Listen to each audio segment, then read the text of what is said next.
I'm Neil Verano for Driving.ca. I'm David Booth for Driving.ca. David, we're standing in front of the 2018 Lincoln Navigator. Yes, it is. And isn't it just a huge piece of metal? It is big. I think we agree that we like it a lot, except for one little thing. Why don't we go take a drive?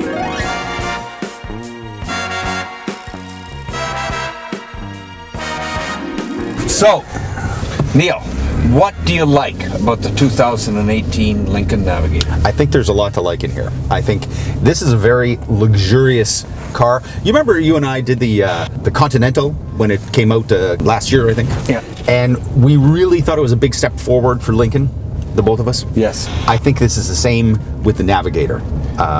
What do you think? I think the same as well. I mean, there's a lot of stuff to like. Inside the interior here, you got this big 10-inch screen. And, you know, when you consider that sync was universally vilified when it was first introduced, this is actually one of the best systems on the market today. It's really easy to use. It's quite useful. It's got a number of little bells and whistles. There's one that I like, which is that you can't turn on the radio until your seat belts are buckled. Yes. A great safety feature for the teenagers who might drive the car, assuming it's Dad's car. Yeah, I can't see teenagers driving this, but no. A $100,000 vehicle. However, yes, I love that. It's very simple, very streamlined to use. Yeah. And then the rest of the interior, this sort of satin finish wood, feels like wood. Just enough chrome accents to make it look luxurious, but not too much to make it gaudy. It's as luxurious as one of the European competitors, without looking like a European competitor. Just copying them, a BMW or a Mercedes would have been of no use to Lincoln, of course. But it really does feel like a premium product, much more so than previous Lincolns. Yes, and I like, there are a lot of little touches that make it luxurious too. Like as you walk towards the car with the key, the very ingenious side steps fold down, waiting for you. The lights beckoning you inside the Lincoln. Sure, yes, that's exactly it. Beckoning. That's the word you're looking for. And when you're talking about luxury cars, those are the kind of things that make it luxurious, you know, those little touches. Well, certainly the people on the outside really notice it, and you get the accolades. Oh wow, you have a fancy car, because you got this automatic step comes out, and it certainly impresses the proletariat. Yes. I'll tell you another thing I like is the way you shift gears in here. Just very simple 4 buttons that are integrated right into the design. I like that. Yeah, I mean, I don't care either way. Push button gear shifting. It's been done, but at least it's not difficult to find. The thing I do like, speaking of gear shifting, is the powertrain. It really is an excellent powertrain. This is the 3.5 liter EcoBoost, but this version has 450 twin turbocharged horsepower, and it's made it to a 10-speed automatic transmission, which shifts smoothly and gets as much fuel economy as you're going to get out of a car this size with something that has 450 horsepower. Yep. It's very smooth. It's very quiet in here.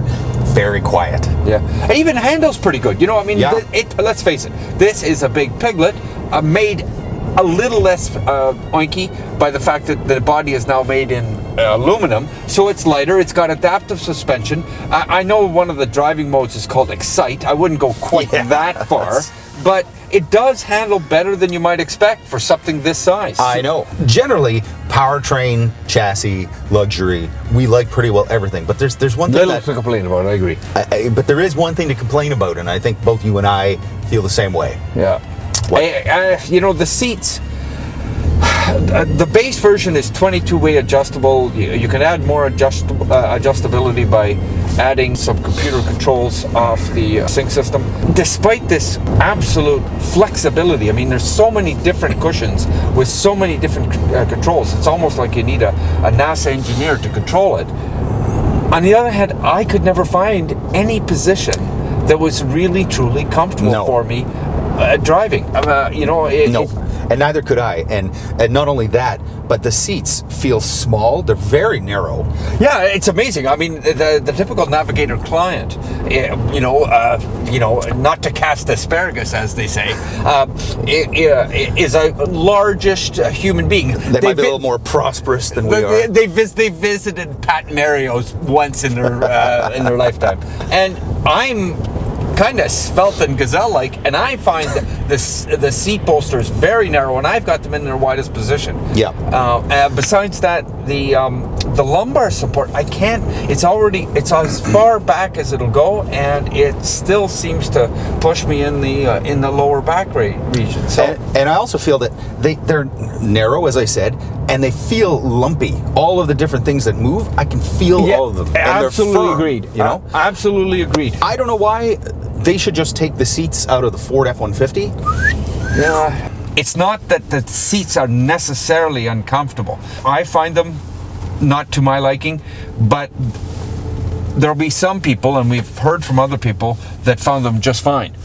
They should absolutely, however, check to make sure in their test drive of the new Navigator that the seats actually are comfortable for them. Yes, take a bit of a drive, longer drive maybe, and try and adjust it and see how it feels. Because as long as the seats fit you, this is a great car. Heartily recommend it. Not my kind of car, not my first choice, but for somebody shopping in this category, really big SUVs with 7 or 8 passenger seating, this is a really excellent vehicle if the seats are actually going to fit you. And it's so unfortunate because everything else about this car I'm very impressed with.